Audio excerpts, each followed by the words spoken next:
তাহলে নবীর আদর্শ গ্রহণ করার কারণে বেলালের দাম বাড়ল না কমল? মুসলমান বাড়ল না কমল? তাহলে বেলাল যদি আল্লাহ নবীর আদর্শ গ্রহণ করে তার নিজের দাম বাড়াইতে পারে, সম্মান বাড়াইতে পারে, আমরা নবীর আদর্শ গ্রহণ করি, নবীর আদর্শ আদর্শবান হই, তাহলে আমাদের দাম বাড়বে কি বাড়বে না? শুধু তাই না, বেলাল আছি কেমন দামি আল্লাহ পয়গম্বর হাবিবে কিবরিয়া মুহাম্মদুর রাসূলুল্লাহ সাল্লাল্লাহু আলাইহি ওয়াসাল্লাম যখন মক্কা বিজয় করে যখন মক্কায় প্রবেশ করছে, মক্কা বিজয়ের পর আল্লাহ পয়গম্বর বলতেছেন, সাহাবায়ে কেরামদেরকে নিয়ে পরামর্শের মধ্যে বসলেন, বৈশা বলতেছে, সাহাবীরা তোমরা পরামর্শ দাও, আজকের মক্কা বিজয়ের আগামীকাল কণ্ঠে বাজবে। সাহাবায়ে কেরাম বলতেছে, ইয়া রাসূলুল্লাহ, ইয়া হাবিবাল্লাহ, ও নবীজি, আজকের বিজয়ের কণ্ঠের আযান হযরত আবু বকরের কণ্ঠ বাজবে, কারণ আবু বকর আপনার বন্ধু। বলুন সুবহানাল্লাহ।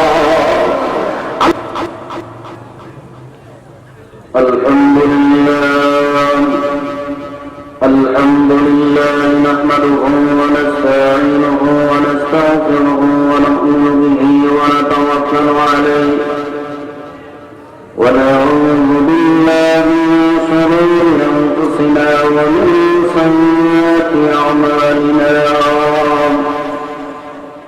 من يهده الله فلا مضل له ومن يضلله فلا هادي له ونشهد أن لا إله إلا الله وحده لا شريك له ونشهد أن سيدنا وسندنا وحبيبنا ومولانا محمدا عبده ورسوله الذي أرسل إلى الناس كافة بشيرا ونذيرا وداعيا إلى الله بإذنه وسراجا منيرا.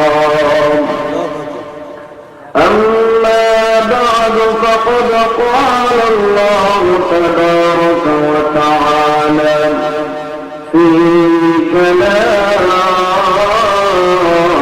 المجيد وفي فرقانه الحميد. أعوذ بالله من الشيطان الرجيم. بسم الله الرحمن الرحيم.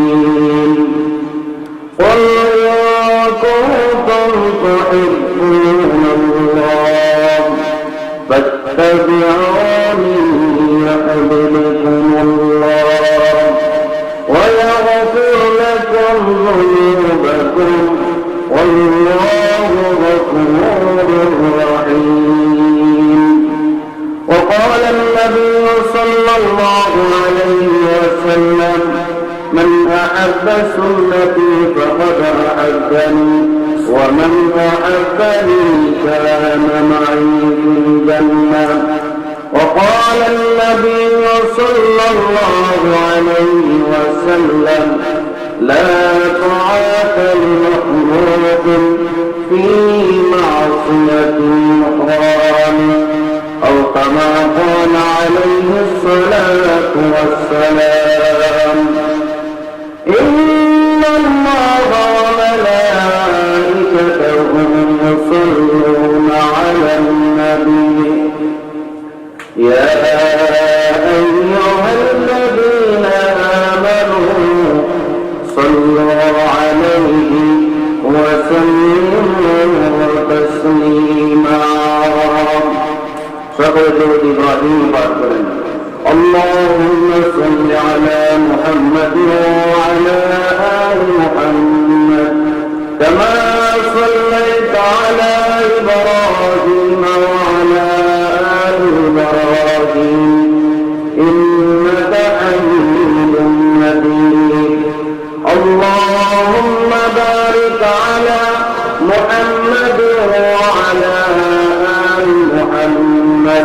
كما باركت على إبراهيم وعلى آل إبراهيم إنك حميد مجيد بلغ العلا بكماله كشف الدجى بجماله حسنت جميع خصاله صلوا عليه وآله خليت عبد الأعظم أي خدا دیتا مجھے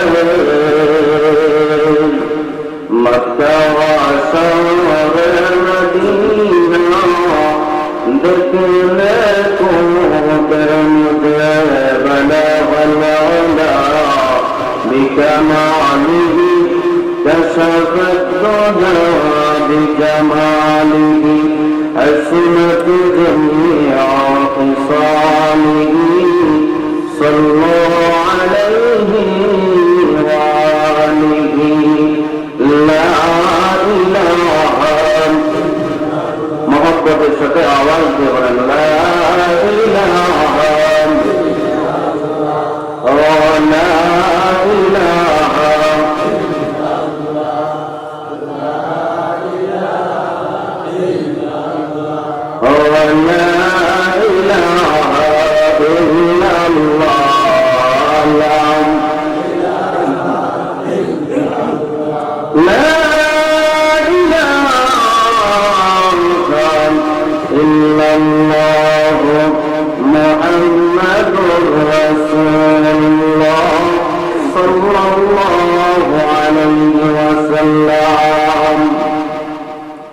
আলহামদুলিল্লাহ জামিয়া আরবিয়া দারুস সুন্নাহ মাদ্রাসা রামভদ্রপুর কান্দাপাড়া ফুলপুর ময়মনসিংহের উদ্যোগে আয়োজিত আজকের ইসলাম মহাসম্মেলনে সর্বজন শ্রদ্ধেয় সম্মানিত সভাপতি সাহেব দিগার ওলামায়ে কেরাম মুরব্বিন আযম প্যান্ডেলের নিচে অবস্থানরত বুড়া বাবারা যুবক ভাইয়েরা পর্দার অন্তরালে আমার অত্যন্ত শ্রদ্ধা মা ও বোনেরা মহান আল্লাহ রাব্বুল আলামিনের দরবারে অসংখ্য অগণিত শুকর যে রব্বে কারীম আপনাকে আমাকে দয়া করে মায়া করে ভালোবেসে বিভিন্ন প্রতিকূলতা থেকে বাছাই করে আল্লাহ রাব্বুল আলামিন জান্নাতের বাগান কোরআন এবং হাদিসের আলোচনার মজলিসে আমাদেরকে একত্রিত হওয়ার তৌফিক দান করেছেন।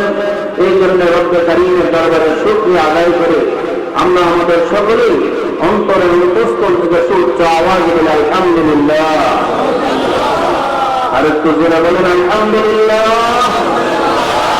মুহতারাম হাজিরিন, আমরা এই মাহফিলে আসতে পারছি এতে খুশি না বেজা? খুশি কতটুকু বোঝাই যাইতেছে? রাত্র অনেক হয়ে গেছে, প্রায় সকলের চোখে ঘুম, ঠিক কিনা বলেন? ঘুম কাছে গেছে, সকলের দেহটাই আরাম পেতেছে, ঠিক কিনা বলেন? তারপরেও আরামকে আল্লাহর ওয়াস্তে, তার জন্য আল্লাহর জন্য, আল্লাহর ওয়াস্তে কোরআন এবং হাদিসের আলোচনা শুনতেছেন কার খুশির জন্য? আওয়াজ করে বলেন, কার খুশির জন্য? আল্লাহর খুশির জন্য। সন্তুষ্টি কার চায়? কার সন্তুষ্টি চান? আল্লাহ এবং আল্লাহ রাসূলের সন্তুষ্টি আমরা চাই তো ইনশাআল্লাহ। হ্যাঁ, তাহলে সামনের যে খালি জায়গাটুকু আছে এই জায়গাটা পূরণ করে বসলে বোঝা যাবে আপনারা আল্লাহ এবং আল্লাহ রাসূলের সন্তুষ্টি চান। কারণ মধ্যে খালি জায়গা থাকলে এখানে শয়তান ঢোকার সম্ভাবনা আছে না নাই? এই জন্য জিকিরের সাথে সামনে চলে যাবেন।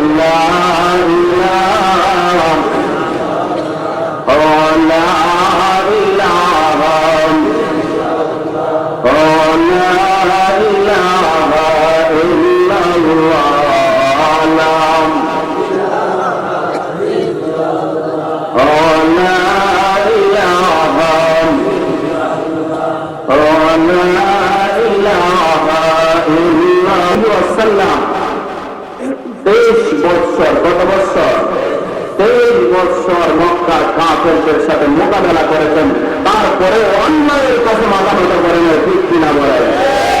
ও মুসলমান, তাহলে আমরা তো সেই নবীর উম্মত। আমরা কি সেই নবীর উম্মত কিনা? কথা বলুন, আমরা সেই নবীর উম্মত কিনা? নাকি ঘুমে ধরে গেছেন মেলা? তাহলে কাওয়াজি করাবে আছেন তো ইনশাআল্লাহ। অনেক দূর থেকে আসছি, বিবাড়িয়া থেকে, ব্রাহ্মণবাড়িয়া থেকে আসছি। আপনারাও শুনছেন যে বিবাড়িয়া থেকে অনেক বড় হুজুর আইব। আসলে আমি তেমন বড় হুজুর না। পোস্টারে যাদের নাম আছে আমি তাদের পায়ের ধুলার সমান না। পোস্টারে যে সমস্ত ব্যক্তিদের নাম দেওয়া হয়েছে তাদের পায়ে ধুলার সমান না। তারপরে আল্লাহ রাব্বুল আলামিনের রসের দয়া, মা বাবার দোয়ার বরকতে, মুরব্বীদের নেক নজরে আল্লাহ তাআলা এই পর্যন্ত আপনাদের দোয়ায় এই পর্যন্ত আনছেন। যেহেতু আল্লাহ পাক ওখানে বসেছেন, তো কিছু কথা আপনাদের সামনে উপস্থাপন করার চেষ্টা করব। আল্লাহ তাআলা আমাকে ইখলাসের নিয়ত বলা, আপনাদেরকে আমলের নিয়ত শ্রবণ করার তৌফিক দান করুন। সকলে বলুন আমিন। তাহলে কথা বলবেন তো ইনশাআল্লাহ। কথা না বললে এটা কেরম হয়ে যায় না? কবর জিয়ারত, ইজারত হয়, কবর জিয়ারত। আপনি যখন কবরের পাশে দাঁড়াবেন, কবরের পাশে দাঁড়ায় সূরা ফাতিহা পড়লেন, সূরা ইখলাস পড়লেন, দুরূদ শরীফ পড়লেন, কবর থেকে কোনো জবাব আসে না। কবর থেকে কোনো জবাব আসে? তাহলে আপনারা এখানে যারা বসছেন, আমি আপনাদের সাথে কথা বলবো, আপনারা যদি কথা না বলেন তাহলে তো পুরাটা মুরতাদের মতো মনে হবে, ঠিক কিনা বলে? তাহলে আপনারা কথা বলতে রাজি আছেন তো ইনশাআল্লাহ? কারণ মাটি ইসলামের জাতি, ঠিক কিনা বলে? আমি কাকরাইলে দেখেছি, আমার প্রথম সফরে ময়মনসিংহ, ত্রিশাল, ফুলবাড়িয়া আর ভালুকা, এই 3 থানা আমি প্রথম সফর করি। এই এলাকার সাথে আমার আগের থেকে সম্পর্ক, তাবলীগের সম্পর্ক, দাওয়াত তাবলীগের নিসবতে সেই সম্পর্ক আমি কাকরাইলে দেখেছি।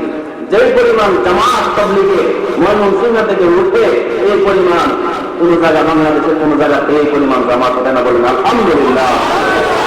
তাহলে এই ময়মনসিংহের মাটিতে ইসলামের ঘাঁটি, ইমানের ঘাঁটি, এই ইমানের ঘাঁটিতে নাস্তিক আর মুরতাদ আঘাত করবে, এটা সহ্য করা যায় না। দেখতে হবে মুসলমান, আমাদেরকে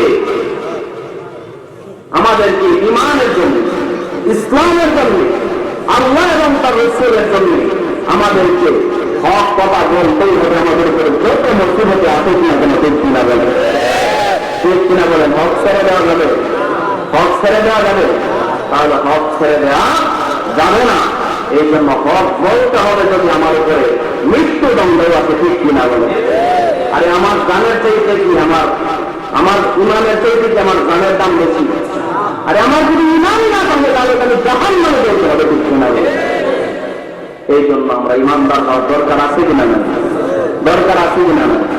মুহতারাম হাজিরিন, আমরা ইমানদার হব, ঠিক কিনা বলেন? যাই হোক, আমি যে আয়াতে কারিমা তেলাওয়াত করেছি, এই আয়াতে কারিমা এবং নবীর হাদিসকে সামনে রেখে কিছু সময় আপনাদের সামনে কথা বলার ইচ্ছা করে। এর আগে এই আয়াতের কিছু কথা বোঝার আগে আপনাদেরকে আমি একটা কথা বোঝাইতে চাই। সেই বিষয়টা হচ্ছে, আমরা যারা পৃথিবীতে বসবাস করি মানুষ হিসাবে আমরা যারা বসবাস করি, আমরা সবাই মানুষ হিসাবে সম্মানী হতে চাই কি চাই না? সম্মানী হতে চান কি চান না? সবাই সম্মানী হতে চায়, মর্যাদা বলা হইতে চায় কি চায় না? তাই না? এই যে দোয়া নিল, দোয়া নিচ্ছেন এখন আপনাদের সামনে দাঁড়ায়, কিসের জন্য? সম্মানের জন্য। মেম্বার হইলেই তো সম্মান নাকি?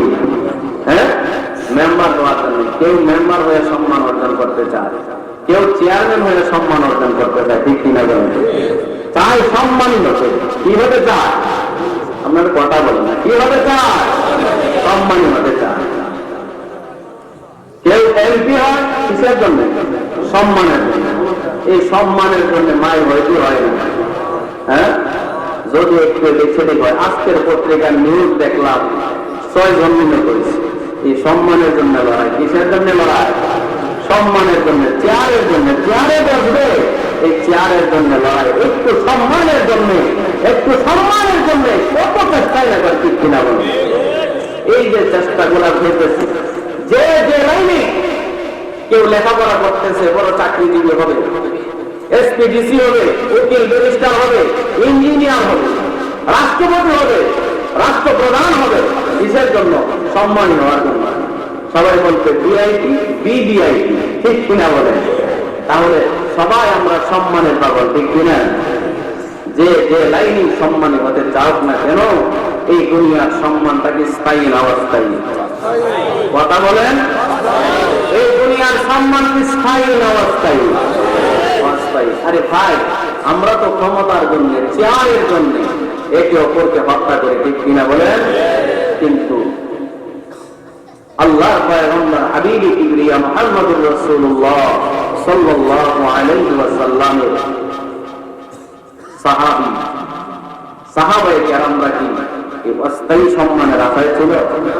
কি বলেন? তারা কি অস্থায়ী সম্মানের আশা করছে? যদি অস্থায়ী সম্মানের আশা করত তাহলে বাপ-দাদার ধর্মে কালিমা বলতো না, ঠিক কিনা বলেন? হযরত উসমান ইবনে আফফান রাদিয়াল্লাহু তাআলা আনহু, ওনার সম্পত্তি কম ছিল না বেশি ছিল? বেশি ছিল। তারপরেও কি বাপ-দাদার ধর্মে রয়েছে নাকি কালিমা পড়ছে? কালিমা পড়ছে। কিসের জন্য? চিরস্থায়ী সম্মান হওয়ার জন্য, ঠিক কিনা বলেন? তাহলে আমরাও সাহাবায়ে কেরামের মতো চিরস্থায়ী সম্মানী হতে চাই কি চাই না? চান কি চান না? তাহলে কি করতে হবে? কি করতে হবে? সাহাবায়ে কেরামের আদর্শ আমাকে আপনাকে গ্রহণ করতে হবে, ঠিক কিনা বলেন? সাহাবায়ে কেরামের আদর্শ কি ছিল? খলিফাতুল মুসলিমিন হযরত ওমর ফারুক রাদিয়াল্লাহু তাআলা আনহু যখন মুসলমানদের খলিফা, তখন নবীজির আরেকজন সাহাবী, তিনি জান্নাতের সার্টিফিকেট পেয়েছেন দ্বিতীয় নম্বরে, তিনি মুসলমানদের দ্বিতীয় খলিফা হযরত ওমর ইবনুল খাত্তাব রাদিয়াল্লাহু তাআলা আনহু। হযরত ওমর রাদিয়াল্লাহু তাআলা আনহু তখন মদিনার বিচারপতি। কি করতে? কথা বল না, কি করতে? হযরত ওমর রাদিয়াল্লাহু তাআলা আনহু আয়েশা বলতেছেন, একদিন আমিরুল মুমিনিন হযরত ওমর, হযরত আবু বকর সিদ্দিক রাদিয়াল্লাহু তাআলা আনহুকে বলতেছেন, আমিরুল মুমিনিন, আমাকে যে আপনি বিচারপতির দায়িত্বটা দিয়েছিলেন, এই দায়িত্বটা আপনি নিয়ে নেন। এই দায়িত্ব আমি রাখতে চাই না। আমরা যদি বিজ্ঞ, আমরা তো আল্লাহ বলি যে লোক এটা আরো লম্বা করার চেষ্টা করলাম, ঠিক কিনা বলে? আমরা যদি লোক বেশি, কারণ আমাদের দুনিয়ার লোক আমাদের অন্তরে বেশি না কম? আজকে আমাদের অন্তরে দুনিয়ার লোক বেশি হওয়ার কারণে আজকে আমাদের এই অবস্থা।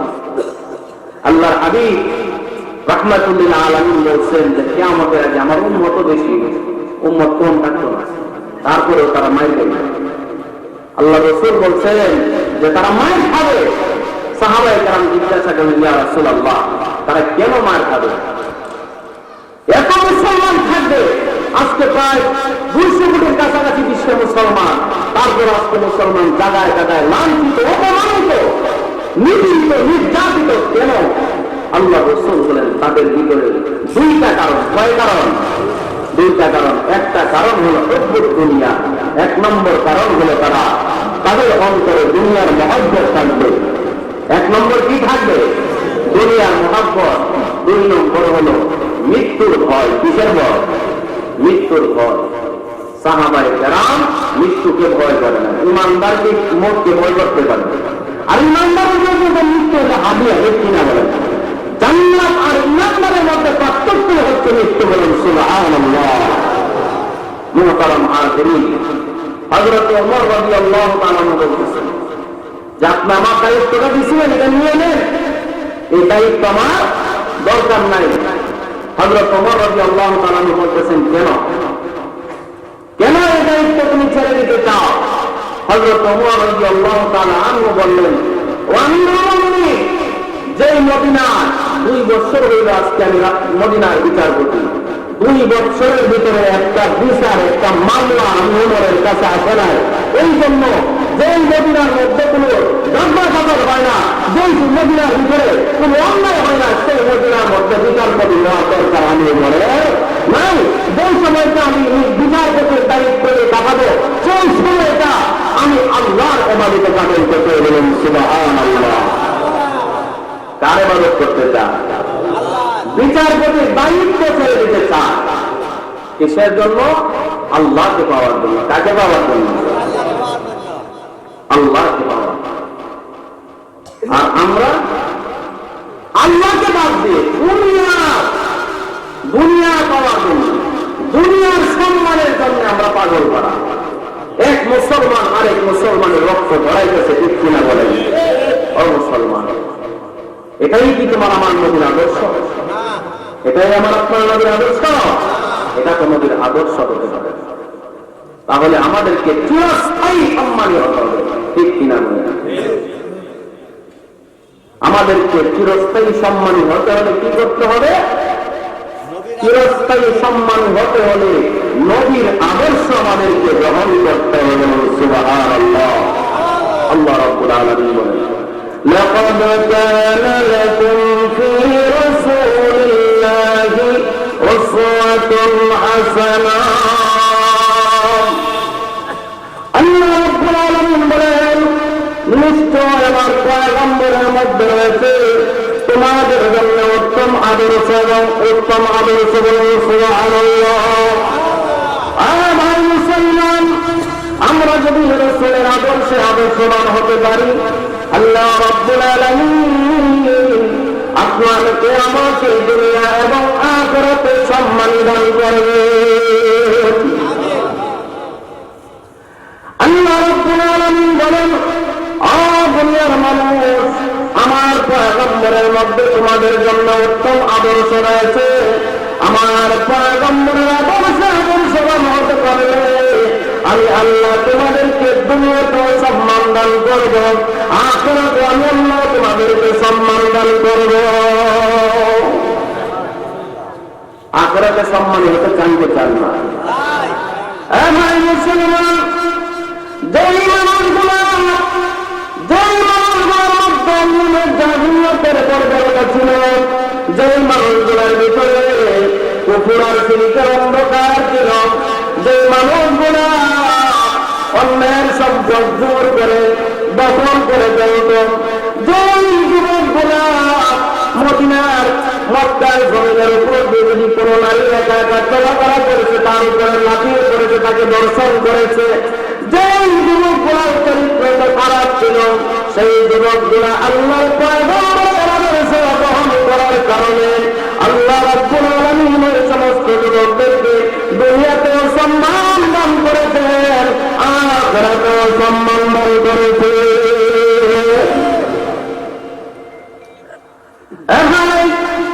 নবীর আদর্শ কারো প্রতি জুলুম করা নয়, নবীর আদর্শ কারো সাথে বেয়াদবি করা নয়। আল্লাহর পয়গম্বর হাবিবে কিবরিয়া মুহাম্মদুর রাসূলুল্লাহ সাল্লাল্লাহু আলাইহি ওয়াসাল্লামের আদর্শ হলো একে অপরের সঙ্গে মিলেমিশে সুন্দরভাবে জীবন যাপন করা।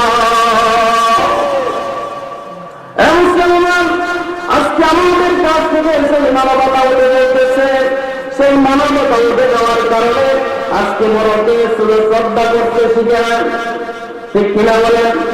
আজকের যুবকেরা মুরব্বীদেরকে শ্রদ্ধা করতে শিখে নাই কেন? তাদের মধ্যে রসুলের আদর্শ নাই, ঠিক কিনা বলেন?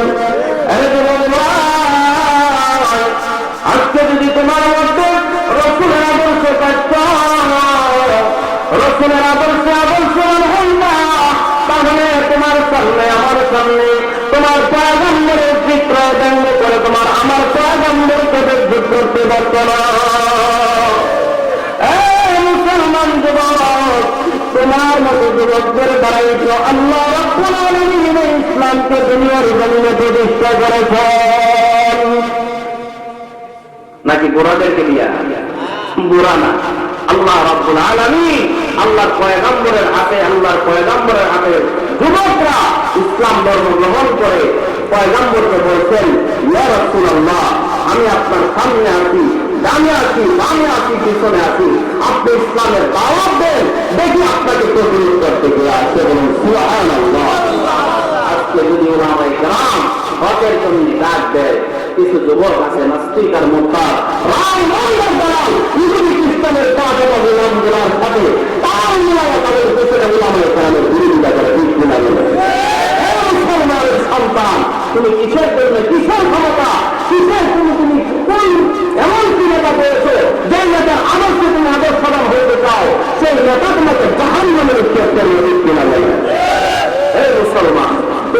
নেতা হবে মুহাম্মদুর রাসূলুল্লাহ। ঠিক কিনা? আমার আপনার নেতা কে হবে? মুহাম্মদুর রাসূলুল্লাহ। আমার আপনার নেতা হবে। আর তার আদর্শ যদি বাস্তবায়ন করা যায় তাহলে দুনিয়াতে শান্তি, আখিরাতে মুক্তির ব্যবস্থা হবে কি হবে না? ও মুসলমান, আমার আপনার নবীর আদর্শে আদর্শবান হয়েছেন হযরত বেলাল হাবশী রাদিয়াল্লাহু তাআলা আনহু। দাম বাড়ছে না কমছে? বেলালের দাম বাড়ছে না কমছে? বেলালের দাম কেমন বাড়লো? হযরত বেলাল রাদিয়াল্লাহু তাআলা আনহু ইসলাম ধর্ম গ্রহণ করার পরে উমাইয়া ইবনে খালদ বেলালকে বলতেছে, বেলাল তুমি মুহাম্মাদের কালিমা ছেড়ে দাও, মুহাম্মাদের কালিমাটা ছেড়ে দাও। বেলাল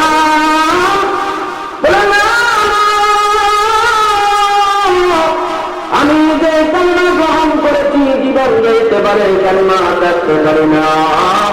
বেলাল এই কথা বলার পরে উমাইয়া ইবনে খালদ চিন্তা করে দেখলো বেলালকে এভাবে প্রতিরোধ করা যাবে না। শেষ পর্যন্ত বেলালের উপর অত্যাচার আরম্ভ করে দিয়েছে।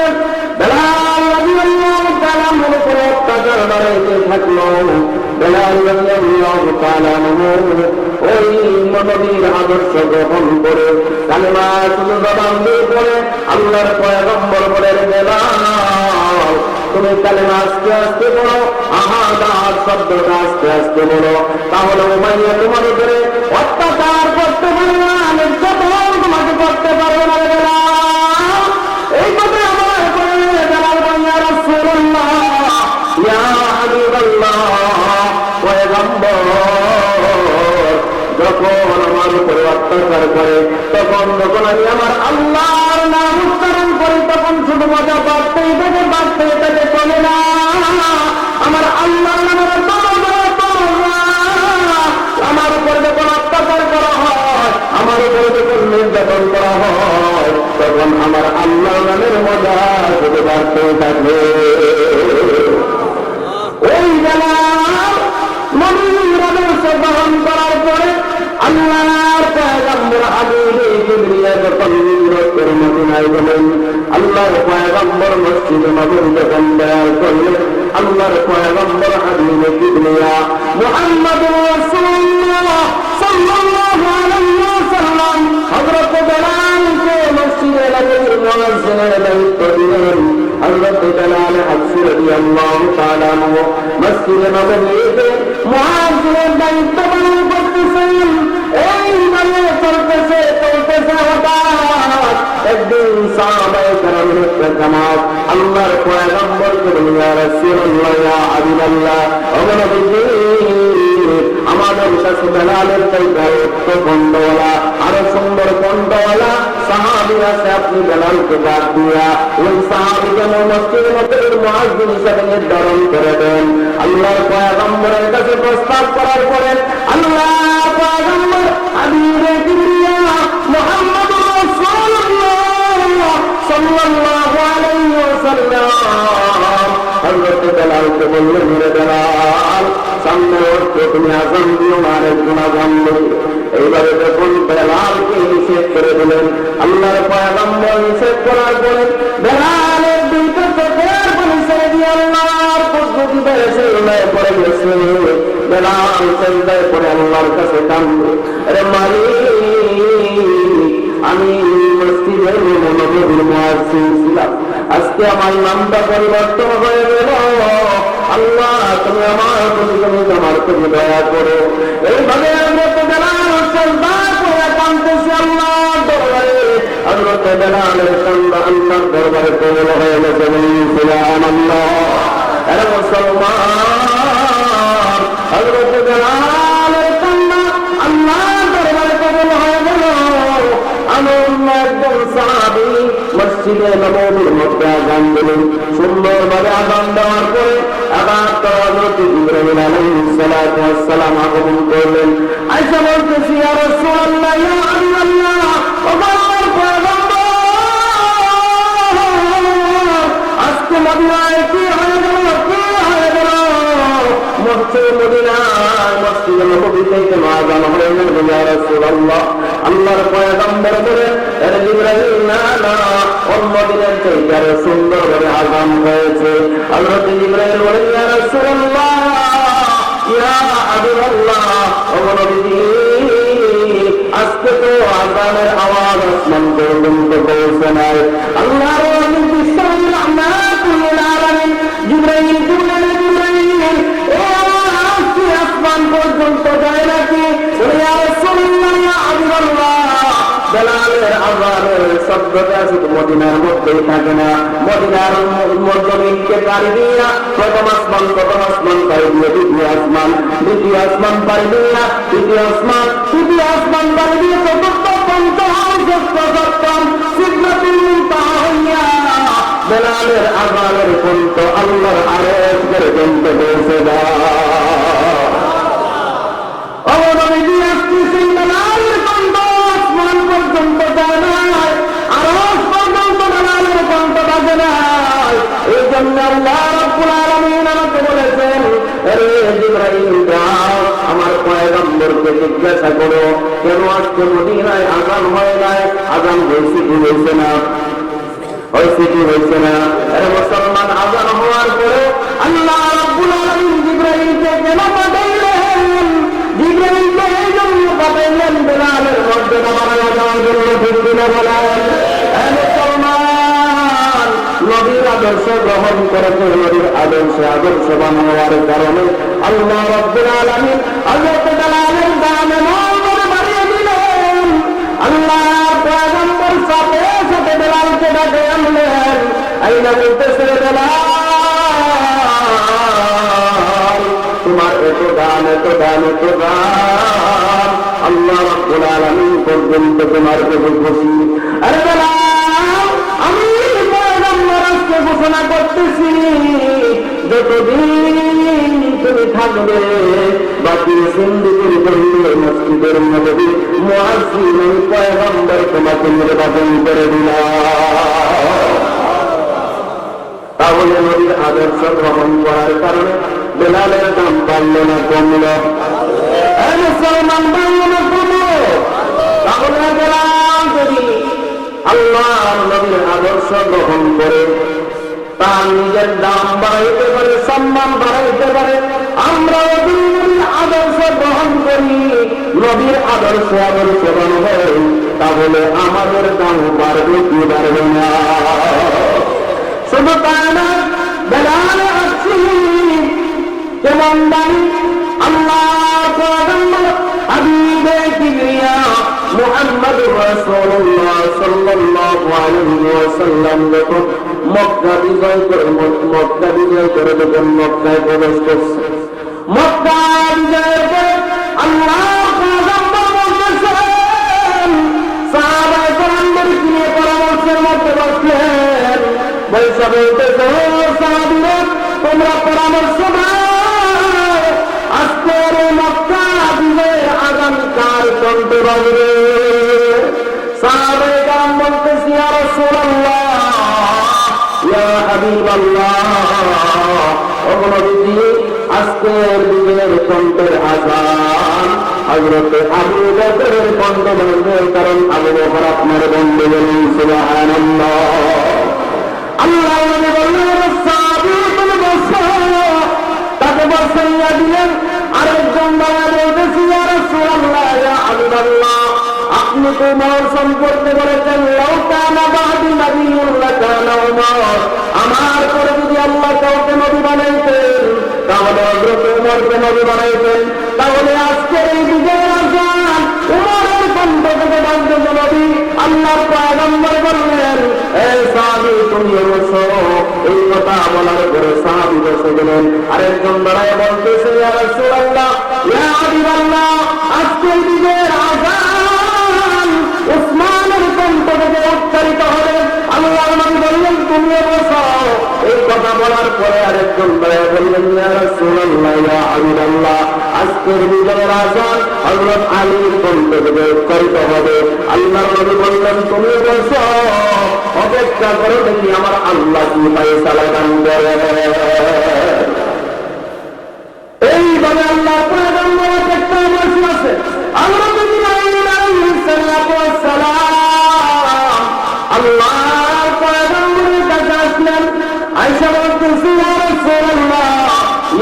হাবিবাল্লাহ, আমার নবী, আজকে মক্কা বিজয়ের আযান, মক্কা বিজয়ের আযানের ধ্বনি আমার উপরে কণ্ঠকে উচ্চারিত হবে না। আজকে মক্কা বিজয়ের আযানের ধ্বনি উমরের কণ্ঠকে উচ্চারিত হবে না। আজকের মক্কা বিজয়ের আযানের ধ্বনি হযরত ওসমানের কণ্ঠকে উচ্চারিত হবে না। আমার নবী, আজকের মক্কা বিজয়ের আযানের ধ্বনি হযরত আলীর কণ্ঠে হবে না। আমার নবী, আজকে মক্কা বিজয়ের আযানের ধ্বনি আফ্রিকার সেই কালো বেড়ালের কণ্ঠে হবে।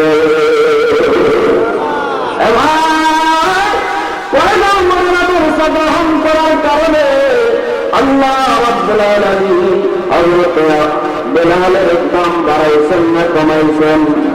তাহলে বেলাল যদি পয়গম্বরের আদর্শ গ্রহণ করে এত দাম হতে পারে, তাহলে আমাদের নবীর আদর্শ গ্রহণ করার দরকার আছে কিনা নাই?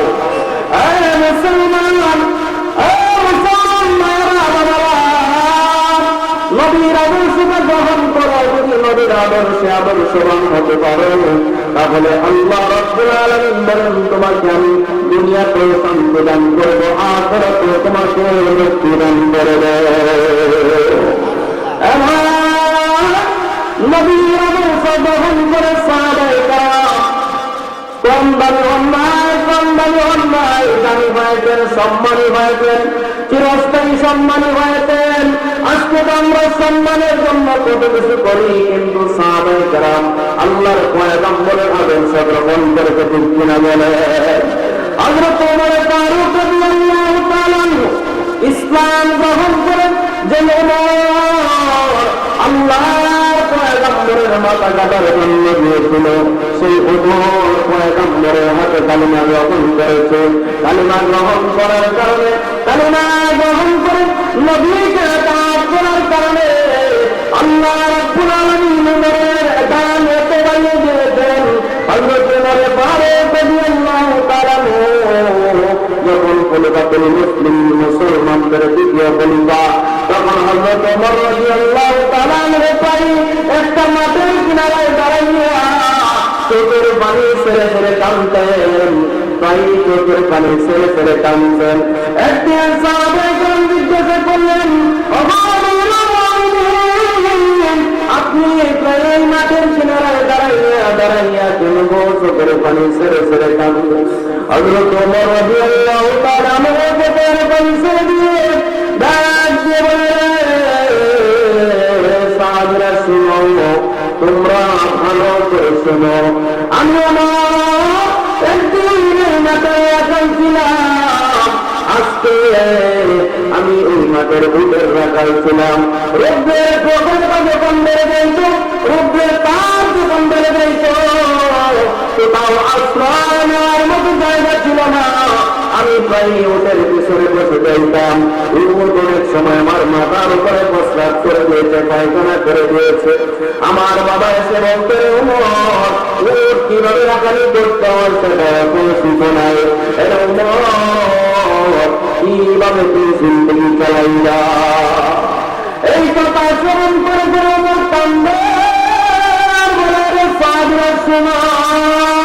আজকে পয়গম্বরের আদর্শ গ্রহণ করার কারণে, পয়গম্বরের আদর্শ গ্রহণ করার কারণে আল্লাহ রাব্বুল আলামিন আমাকে এত সম্মান দান করেছেন, এত সম্মান দান করেছেন, যে আমি ওমরের আঙ্গুলের ইশারায় অর্ধ পৃথিবী পরিচালিত হয়। ভাই মুসলমান, তাহলে আমাদেরকে পয়গম্বরের আদর্শ গ্রহণ করতে হবে, ঠিক কিনা বলেন? পয়গম্বরের আদর্শ কি? পয়গম্বরের আদর্শ হলো পয়গম্বরের সুন্নাত, ঠিক কিনা বলো?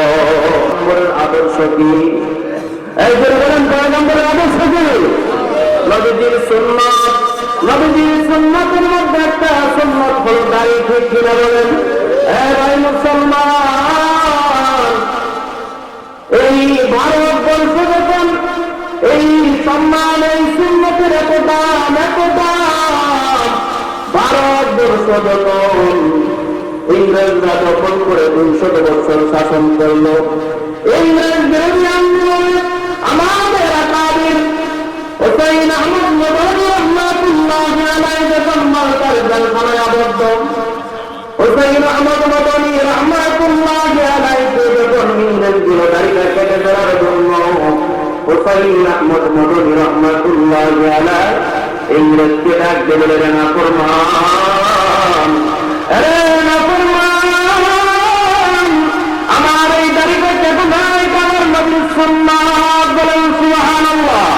হে মুসলমান, এই দাড়িটা কেটে নাই, আমার নবীর আদর্শ, এই দাড়ি দিয়া এই সুন্নত দিয়ে আমি আমার নবীর সাফাত করি করবো, বলেন সুবহানাল্লাহ। এই দাড়ি দিয়ে এই আদর্শের দ্বারা আমি আমার নবীর সাফাত গ্রহণ করবো, এই আদর্শের দ্বারা আমার নবীর হাতের হাতে কাউসার গ্রহণ করবো। এটা কেটে না, এটা কেটে না। আমার এই নিচে গলার মধ্যে মোটা একটা রড দেখা যায়, ওইখানে শরীর চালাইয়া দাও, হুসাইনের কিচ্ছু হবে না। এই আদর্শগুলো যদি আমাদেরকে মনে রাখতে হয়, এই আদর্শগুলো যদি আমাদেরকে শিখতে হয়, তাহলে এই জামিয়া রাবিয়া দারুস সুন্নাহর মতো মাদ্রাসার দরকার আছে কিনা না?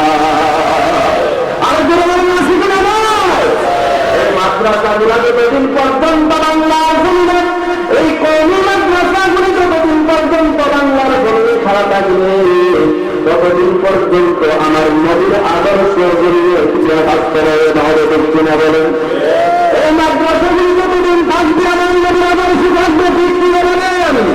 এই মুসলমান, এই মাদ্রাসাগুলো যতদিন থাকবে, মাদ্রাসার শিক্ষার্থীরা যতদিন থাকবে, এই মাদ্রাসার তালেবেন যতদিন থাকবে, শিক্ষকরা যতদিন থাকবে, কোন নাস্তিকের মুরতাদ রাম বান্দর বানাল নবী খ্রিস্টানের পাঁচটা গুলামগুলো আমাদের সুন্নাত তুমি ওয়ালা করতে পারবে না, ঠিক করে বলুন। আরে মুসলমান, আজকে আমাদের আদর্শ থেকে দূরে চলার কারণে কিছু কিছু নাস্তিকার মুরতাদ বলে বাংলার জমিন থেকে ইসলামকে চিরে করে মিটাইয়া দিলে, ঠিক কিনা বলেন? এই ভাই, এই জমিনটার কথা বলেন, এই জমিনটার, আসমানটার, আমার আপনার হায়াতের মালিককে, মমতার মালিককে, আল্লাহ কোরআনের মালিককে, আল্লাহ আমার আপনার ঈমানের মালিককে, আল্লাহ আসমান যদি আল্লাহর হয়ে থাকে, জমিন যদি আল্লাহর হয়ে থাকে, এর আল্লাহ আল্লাহর হয়ে থাকে, আমি আপনি যদি আল্লাহর হয়ে থাকি, আমার আপনার হায়াত যদি আল্লাহর হাতে হয়ে থাকে, আমার আপনার মত যদি আমার আল্লাহর হাতে হয়ে থাকে, কোন নাস্তিক আর মুরতাদ রাম নামের দালাল আমাদের বাংলার জমিন থেকে, এই পবিত্র ভূমি থেকে ইসলামকে মিটাইতে পারবে না। যার হাত ইসলামের দিকে অগ্রসর হবে, ইসলামের বিরুদ্ধে অগ্রসর হবে, ওই নাস্তিক আর মুরতাদদের হাত গোড়া দিয়ে জড়িয়ে দেওয়া হবে, ঠিক কিনা বলেন? মুসলমান, সাহাবায়ে কেরাম ইসলামের জন্য জীবন উৎসর্গ করেছেন, ঠিক কিনা বলেন? আল্লাহর পয়গম্বর হাবিবে কিবরিয়া এই দ্বীনের জন্য জেল খাটছেন, বলেন সুবহানাল্লাহ। আল্লাহর নবী জেল খাটছেন, ঠিক আছে না? আল্লাহর পয়গম্বর যে জেল খাটছে, এই জেল দুনিয়াতে অতীতেও ছিল না, বর্তমানে নয়, ভবিষ্যতে হবে না, হবে। আল্লাহর নবী সোয়াদে আবু তালিবের ভিতরে তার চতুর্দিকে পাহাড়, মধ্যে উপত্যকা, সেই মধ্যস্থলে আল্লাহর পয়গম্বরকে 3 বছর আবদ্ধ করে রাখছে। 10 বছর, 3 বছর। আমাদের জেলখানার নিয়ম হলো, অপরাধীকে জেলে নেওয়ার পরে তারে ভালো ভালো দিবসে খাবার দেওয়া হয়, ভালো খাবার দেওয়া হয়, ঈদের সময় ভালো খাবার, 16 ডিসেম্বরে ভালো খাবার, 21শে ফেব্রুয়ারিতে ভালো খাবার, ঠিক কিনা বলেন? কিন্তু আল্লাহর পয়গম্বর এবং সাহাবায়ে কেরামদেরকে আবু জাহেল, আবু লাহাব, উতবা, সাইবা, ওলীদ ইবনে মুগীরা কি করলো? 3টা বছর আবদ্ধ করে রাখছে। আল্লাহর নবী সহ সাহাবায়ে কেরাম গাছের পাতা চুরিয়ে করেছেন, তারপরে অন্যের কাছে মাথা নত করেন না, ঠিক কিনা বলেন? হে মুসলমান, আল্লাহ তো সেই নবী অন্য, আল্লাহ নবী অন্যের কাছে মাথা নত করে বলে হচ্ছে না বলে আমাদের জীবন যাইতে পারে, আমাদের দেহের রক্ত বিলীন হয়ে যেতে পারে, তারপরে আমরা আমাদের ইমান থেকে, আমাদের ইসলাম থেকে, ধর্ম থেকে দিন দেশের নাম পিছনে ঠিক কিনা বলে? হে মুসলমান, ইসলামের জন্য, ইমানের জন্য, আল্লাহ রাসূলের ইজ্জতের জন্য, কোরআনের জন্য, ধর্মের জন্য যদি জীবন দিতে হয়, প্রস্তুত আছেন তো ইনশাআল্লাহ? হে মুসলমান, আমাদেরকে রাসূলের আদর্শে আদর্শবান হতে হবে। আমরা তার আদর্শ যদি আমরা চিরস্থায়ী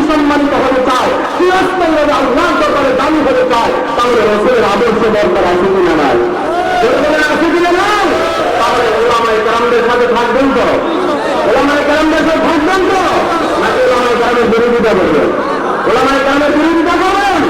যারা ওলামায়ে কেরামের বিরোধিতা করে, যারা ওলামায়ে কেরামের বিরোধিতা করবে তাদের ফল ভালো হবে না, এই মান হয়ে খবর করতে হবে। ঠিক কিনা? এই মুসলমানের সন্তান, এই নাস্তিকের মুক্তার দালাল, আমি তোদেরকে জিজ্ঞাসা করতে চাই যে আলেমের বিরোধিতা করে তোর বাপের বিয়া কে করেছে? কে করেছে? আমি যদি আলেম তোর বাপের বিয়া না করে তোর জন্মের বিদ্যুৎ থাকতে হবে। কার বিরোধিতা করো? আলেম তোর নাম্বার থেকে আলেম আসছে, আলেম আবার যখন দুনিয়ার থেকে চলে যাবি তখন তোর সামনে দাঁড়াইয়া জীবনের শেষ চারটা তকবীর দিয়ে তোদের জীবনের শেষ নামাজটা পড়াইবার জন্য যিনি সামনে দাঁড়াবেন তিনি কে? তিনি কে? তোমার জানাজার তোমার কাপড়ের কাপড় কাটার জন্য তুমি কেটে হাতে নেবেন ওই ব্যক্তিটাকে আলেম। তাহলে তোমার সর্বক্ষেত্রে তোমার জন্ম থেকে মৃত্যু পর্যন্ত আলেম দরকার আছে কিনা নাই? তাহলে তুমি আলেমের বিরোধিতা কিভাবে করো? তুমি আলেমের বিরোধিতা কিভাবে করো?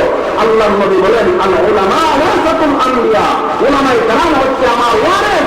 যারা আমার ওয়ারিসের সাথে বেয়াদবি করবে, তারা আমার সঙ্গে বেয়াদবি করবে, আর যারা আমার সঙ্গে বেয়াদবি করবে তারা আল্লাহর সঙ্গে বেয়াদবি করবে, আর যারা আল্লাহর সঙ্গে বেয়াদবি করবে তারা চিরস্থায়ী জাহান্নামে ঢুকবে না। বলে মুসলমান, আমরা কি জাহান্নামে হবো? আমরা কি জাহান্নামে হবো? যারা অন্যায়কে অন্যায় বলবে না, যারা অন্যায়কে অন্যায় বলবে না, পবিত্র কোরআন শরীফের স্পষ্ট আয়াত, যারা ইসলাম বিরোধী শক্তির সাথে তাল মেলাবে, যারা শুধু তাল মিলাবে, সরাসরি বিরোধিতা করার লাগবে না, শুধু তাল মিলাবে, তারা জাহান্নামে যাবে। কোথায় যাবে? জাহান্নামে। জাহান্নামে গিয়ে বলবে আমরা 4 কারণে জাহান্নামে যাই। কয় কারণে? 4টা কারণের একটা কারণ হল যে আমরা ইসলাম বিরোধী শক্তির সাথে গেছিও না, সাথে সাথে আসলাম। মোল্লারা তার কোনো কাম নাই, এরা এটা করতেই পারে। এই যে আপনি যদি জাহান্নামে যান আমার কোনো লাভ আছে? আপনি যদি জান্নাতে যান আমার কোনো লাভ আছে? আল্লাহ তো আপনার জন্য জান্নাত বানাইছে, আমার জন্য জান্নাত বানাইছে। তাহলে আপনার সাথে কৃপণতা করার কোনো দরকার নাই। তাহলে আমরা ঈমানের জন্য আমরা একজন আরেকজন মুসলমান ভাই ভাই, আমার আরেকটা মুসলমান ভাই জাহান্নামে যাবে, এটা কোনো আলেম, এটা নবীদের আসলো কোনো আলেম এটা বরদাস্ত করতে পারে না। নবীরা যেমন উম্মত জাহান্নামে যায় এটা সহ্য করতে পারে নাই, উলামায়ে কেরাম একজন মুসলমান জাহান্নামে যাবে এটা উলামায়ে কেরাম বরদাস্ত করতে পারে না। ঠিক কি বলে? উলামায়ে কেরাম মুসলমানদেরকে জাহান্নামের পথ থেকে ভেঙে দেয়া জান্নাতের পথ দেখাইতে চায়। কোরআন কার কিতাব? কোরআন কার কিতাব? আল্লাহর কিতাব। আল্লাহর কিতাবের জন্য আল্লাহর কথা উলামায়ে কেরাম বলবে। ঠিক কিনা বলে? উলামায়ে কেরামের জীবন থাকার জাত, উলামায়ে কেরাম যতদিন দুনিয়ার জমিনে বেঁচে থাকবে অন্যায়ের বিরুদ্ধে বলতেই থাকবে, বলতেই থাকবে, তাহলে বলার ক্ষমতা নাই। আমরা মুসলমানের সন্তান, আর আমি যদি ইমান বিবেচনা রাখতে পারি তাহলে আমি কিসের মুসলমান? এই মুসলমান কিসের জন্য দুনিয়াতে বেঁচে থাকতে চাও? তোমার আজকে যদি তোমার চোখ বন্ধ হয়ে যায়, তোমার গাড়ি নারী টাকা পয়সা সব করে থাকবে, তুমি অন্ধকার কবরে চলে যাবে। কি নিয়ে যাবে? আল্লাহর কাছে কি জবাব দেবে? পয়গম্বরের কাছে কি জবাব দেবে? আনতে পাও তার এত সুজা, এত সুজা আনতে পাও তা খুব সহজ না? মামুর বাড়ির আপনার না না। এ মুসলমান, আপনাদেরকে আমি উদারতা আহ্বান রাখবো, আপনি আপনাদেরকে বলে যেতে চাই ইমানের জন্য মজবুত হওয়া দরকার আছে কিনা নাই? এই ইমানকে মজবুত করতে হলে মাদ্রাসাগুলোকে শক্তিশালী করা দরকার আছে কিনা নাই? এই মাদ্রাসা যদি না থাকে, এই মাদ্রাসা যদি না থাকে তাহলে আপনারা ইমান শুয়ে দেবে না। এই যেখানে যারা আছেন যদি জিজ্ঞাসা করা হয় বলে বলেন তো মজুর খরচ কেনা কয়জনে করতে পারবেন? কিন্তু এই মাদ্রাসা নুরানির কাছে জিজ্ঞাসা করে দাঁড়ায় করে প্র্যাকটিক্যাল দেখাই দিবে, বলে জানাজা করেছে, জানাজা ভরাই দেয় দিন আমরা পারবেন? তাই মাদ্রাসা দোকান আছে নিবে নাই? আমি মধ্যে জানাজা দোকান আছে নিবে নাই? নাকি সিটার দেখবেন? স্যার সিটার দেখবেন না? জানাজাই তো জানাজা যদি এমন লাগে ইমান যদি কবরে যাওয়ার লাগে মাদ্রাসা দরকার আছে কিনা নাই? কি মুখে মুখে না, টাকা পয়সাও লাগবে, হ্যাঁ জানও লাগবে, মালও লাগবে, জানও লাগবে, মালও লাগবে। মাল দিতে রাজি আছেন তো? মাল দিতে রাজি আছেন তো? তারা তারা যদি হাত তুলে আল্লাহ কেনা যায়, আল্লাহ তাআলা সকলের হাতকে কবুল করুন বলে আমিন। আল্লাহ তুমি আমাদের সকল জন্য, ইমানের জন্য আমরা মত পর্যন্ত বেঁচে থাকতে চাই বলুন আমিন।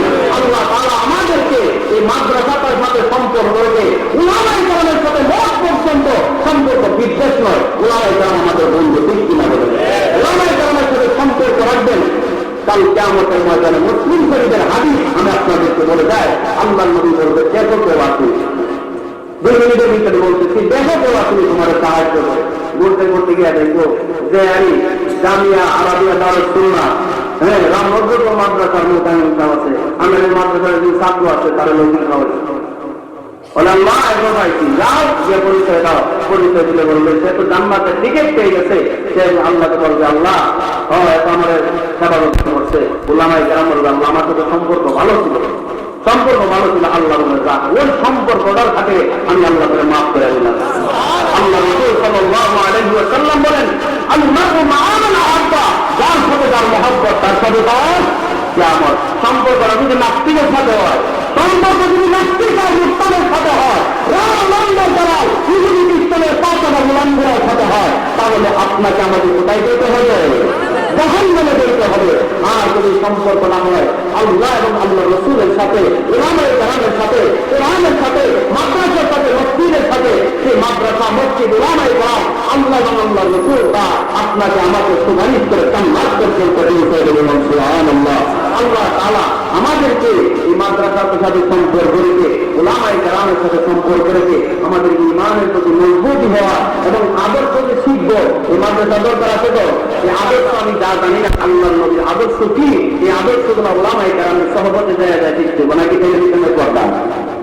আজকে তো আমরা পেটে লেগেছে না, টেলিভিশন এক বক্তা হয়ে দিচ্ছে, নামাজের উপরে দোয়া নাই, আমি তোরা এইভাবে দাঁড়াইরা এমনি দাঁড়াই বা এমনি দাঁড়াই, ঠিক কিনা বলেন? হ্যাঁ, এই যে একটা পেটা লাগাইতেছে, উলামায়ে কেরাম আল্লাহ রাসূলের কাছে সাহাবায়ে কেরাম সহবতের মাধ্যমে দিন দিচ্ছে, ঠিক কিনা বলেন? সহবত লাগবে না, আলেম বাদ দিয়ে দিন শিওন দেব, আলেম বাদ দিয়ে দিন শিওন দেব। যারা পণ্ডিত দেবো তারা কই দেবো? জাহান্নামে যাবে। কারণ ঈমান নতুন হইতো না তো, বড় যে পণ্ডিত বেশি, শয়তান বেশি পণ্ডিত আছেন না, শয়তান বেশি পণ্ডিত আছেন তো, এলেমও বাবা ছিল না, আমলও বাবা ছিল না, কিন্তু একটা জায়গা দিয়ে ধরাতে নিল, কিন্তু পণ্ডিত করতে পণ্ডিত যদি পেয়েছিলাম খুব ধরা, ঠিক কিনা বলেন? এই জন্য আপনাদের কাছে আহ্বান রাখবো, এই মাদ্রাসাগুলোর সাথে, এই এলাকাতে যত মাদ্রাসা আছে, শুধু এই এলাকায় নয়, আল্লাহ তাআলা সারা পৃথিবীতে যত মাদ্রাসাগুলো আছে, দ্বীনের যত মাদ্রাসাগুলো আছে, আল্লাহ তাআলা সমস্ত মাদ্রাসাগুলোকে কিয়ামত পর্যন্ত কবুল করুন, কবুল করুন আমিন। আল্লাহ তাআলা আমাদেরকে উলামায়ে কেরামের সাথে সম্পর্ক রেখে আমাদেরকে জিন্দেগি যাপন করার তৌফিক দান করুন, রাসূলের আদর্শে আদর্শবান হওয়ার তৌফিক দান করুন। আল্লাহ তাআলা আমাদেরকে, আমি যে কথাগুলো বললাম, আমি ছোট মানুষ, আমার কথার দ্বারা আসলে কষ্ট পেয়ে থাকেন, আল্লাহর রাস্তে ক্ষমা করবেন, আর আমার জন্য দোয়া করবেন। যতদিন পর্যন্ত জীবিত থাকি আল্লাহ তাআলা যেন দ্বীনের খেদমত করার তৌফিক দান করেন। আমার একটা তামান্না, যতটুকু এলেন শিখছি, আমার কথা বলে আমি মরতে রাজি, তারপরে অন্যায়ের কাছে মাথা নত করতে রাজি না। ইমাম সাহেবের সাথে ভালো সম্পর্ক রাখবেন, ইমামের সাথে দুর্ব্যবহার করবেন না। ইমাম থেকে বলবেন, 2 মিনিট পরে নামাজ পড়েন, সম্পূর্ণ হারাম, সম্পূর্ণ হারাম। ইমামকে কথা বলবেন না যে আপনি এই কাজটা করেন, ওই কাজটা করেন, এটা হালাল না হারাম? হারাম। সেই জন্য আপনাদেরকে সুদার আহ্বান রাখবো, উলামায়ে কেরামের সাথে সম্পর্ক রেখে জিন্দেগি যাপন করার তৌফিক দান করুন, সকলে বলুন আমিন।